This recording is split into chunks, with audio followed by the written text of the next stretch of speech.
خوتي اجينا خوتي السلام عليكم.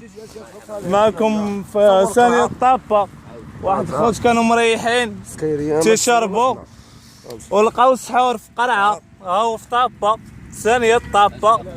اجيو اخوتي، ها هو داكشي ديال الكفن، اجيو ها هو داكشي ديال الكفن، وهاد تصاورهم اخوتي في قرعة، ها مع عائلة على قدها، عائلة على قدها اللي تعرف الخوت. هاد الناس صمون عميون قراو شنو مكتوب على هاد الصورة، صمون بوكمون عميون، صمون بوكمون، وهم لا ينطقوا ولا يبصروا.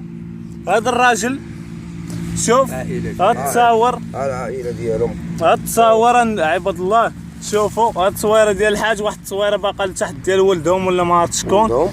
عائلة على قدها. هاد الناس راه مصايبين لهم سحور. اللي تعرف هاد الناس الله يرحم الوالدين، الله يرحم الوالدين. ها هو السيد اللي لقاهم. اللي تعرف هاد الناس الله يرحم لكم الوالدين، يصيفط لهم يقولها لهم الله يسهل عليكم، تعاونوا مع هاد الناس راه مصايبين لهم سحور. وها انتوما باش تشوفوا، ها انت الميكا، ها انتوما الخوت شوفوا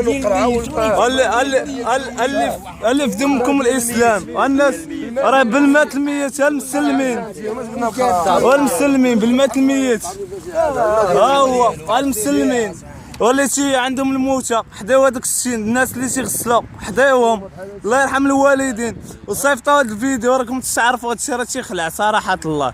والله تيبورشوا بارطاجيوها الجروبات ديال الواتساب، ولا اصحاب الواتساب بينوا لي في هذا الشيء، اصحاب الواتساب ها عباد الله عاد تيشربوا اللي تيسبوا الناس اللي تيشربوا، هما اللي لقاو سكيريو قلبهم بيض. وانتم اصحاب الواتساب وفيسبوك ديروا زوين، ديروا زوين، ديروا زوين الله يرحم الوالدين. وانتم الله يرحم الوالدين الخوت. ها هو الفيديو انا اللي حول